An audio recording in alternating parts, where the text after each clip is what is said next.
চীনের দক্ষিণ পশ্চিমাঞ্চলের পাহাড়ি এলাকা চিংকিংয়ে প্রথমবারের মতো গুহাভিত্তিক বিশেষ প্রশিক্ষণ সফলভাবে সম্পন্ন করেছে একদল চীনা নভোচারী।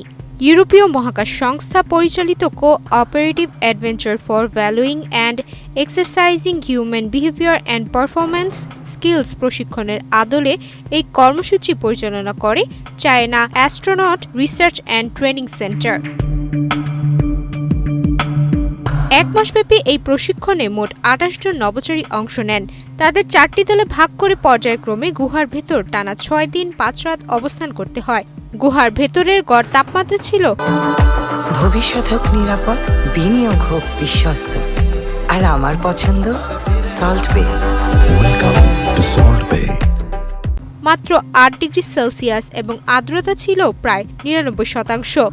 এই পরিবেশ মহাকাশের চরম পরিস্থিতির সঙ্গে অনেকটাই সাদৃশ্যপূর্ণ, যেখানে বিচ্ছিন্নতা, সীমাবদ্ধতা ও উচ্চ ঝুঁকি বিদ্যমান।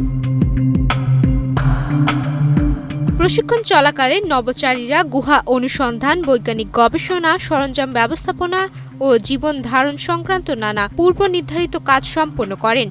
অত্যন্ত সরু পথ অতিক্রম, খাড়া দেয়াল বেয়ে ওঠানামা, দীর্ঘ সময় ঠান্ডা ও স্বেচ্ছাতে পরিবেশে থাকা এবং উচ্চমাত্রার শারীরিক সহনশীলতার পরীক্ষার মতো কঠিন চ্যালেঞ্জ তাদের মোকাবেলা করতে হয়। পাশাপাশি অন্ধকার ভীতি ও ইন্দ্রিয় সংবেদন হ্রাসের মতো মানবিক বাধাও অতিক্রম করেন তারা।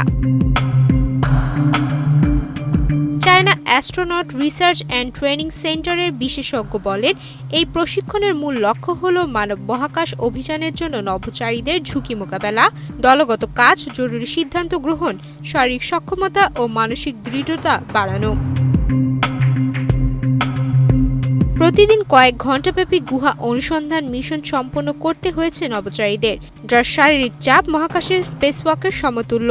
দড়ির সাহায্যে খাড়া পাহাড়ে ওঠানামা, সরু সুড়ঙ্গ পেরোনোর পাশাপাশি তারা গুহা জরিপ, পরিবেশগত তথ্য পর্যবেক্ষণ ও জীবাণু ও পলির নমুনা সংগ্রহ করেন।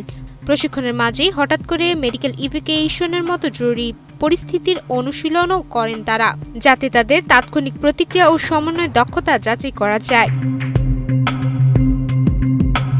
নভোচারী জু জিয়াংজু বলেন, এই প্রশিক্ষণ দলগত নেতৃত্ব ও ভবিষ্যৎ মহাকাশ মিশনে ক্রুর ব্যবস্থাপনা নিয়ে নতুনভাবে ভাবতে সাহায্য করেছে।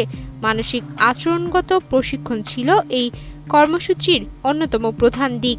প্রশিক্ষক জিয়াং ইয়ং বলেন, দীর্ঘমেয়াদী মহাকাশ স্টেশন ও ভবিষ্যৎ চন্দ্রাভিযানের জন্য মানসিক সহায়তা ব্যবস্থা গড়ে তুলতে এই প্রশিক্ষণ থেকে গুরুত্বপূর্ণ তথ্য সংগ্রহ করা হয়েছে।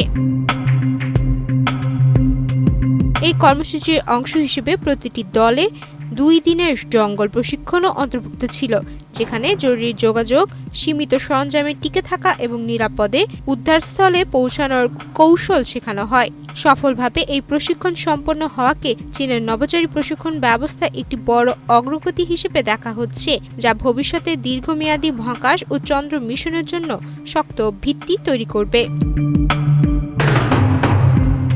সুমাইয়া মিতু, বাংলাদেশ প্রতিদিন।